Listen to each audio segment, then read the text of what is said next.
ওকে, so এখন আমরা এই কার্ড হেডারটা সাপোজ হচ্ছে উপরের যেটা সেটাতে ইউজ করতে পারি এইটাই।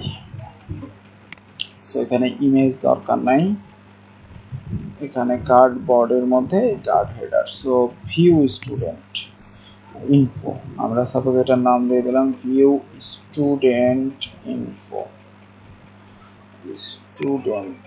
ওকে, সো এবার এখানে আমরা যেটা করব সেটা হচ্ছে যে এখানে আমরা একটা টেবিল শো করাবো। সো টেবিলের জন্য আমরা হচ্ছে যে প্রতি স্টেপে যাই।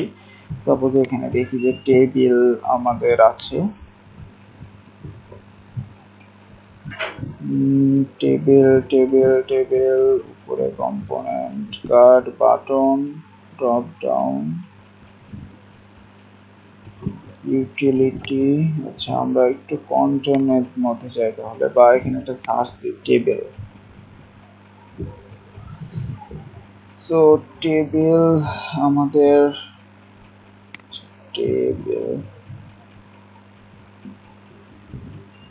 এই যে টেবিল। সো আমরা এই যে টেবিলটা, এই টেবিলটাই নিতে পারি কপি করে জাস্ট এখানে আমরা দিয়ে দিলাম।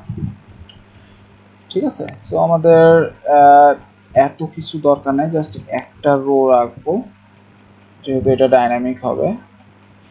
আর এখানে আমরা এগুলা চেঞ্জ করবো। সাপোজ মনে করেন এখানে আমি দিয়ে দিলাম নেম, তারপরে হচ্ছে ক্লাস, তারপরে হচ্ছে রোল, আর আমাদের আরো কিছু থাকবে সেটা হচ্ছে অ্যাকশন। সো এখানে লিখে দিলাম হচ্ছে অ্যাকশন। ওকে, সো অ্যাকশন হয়ে গেছে। আর এখানে তাহলে আমাদের আরেকটা বাড়বে, জাস্ট সেভ করলাম। সেভ করে এবার যদি আমরা দেখতে চাই যে আমাদের এখানে কেমন আসে, ব্যাস, সো আমরা কিন্তু দেখতে পাচ্ছি।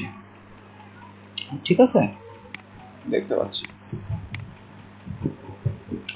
ওকে, সো আমরা এটা একটু বেশি বড় করলাম, এটা অলরেডি হচ্ছে আমরা 6 বা 8 করলাম, আর এটা 4 করলাম। সো এটা একটু ছোট, এটা একটু যেহেতু টেবিল এখানে একটু বড় থাকবে। হ্যাঁ, সো আমরা এখানে যখন ডাটা দিব তখন এখানে আমাদের ডাটা সুন্দর মতো শো করবে। ওকে, সো আমাদের এটাও কমপ্লিট হয়ে গেছে। এরপর থেকে আমরা এটা ফর্ম নিয়ে কাজ করবো, অ্যাড ফর্ম নিয়ে।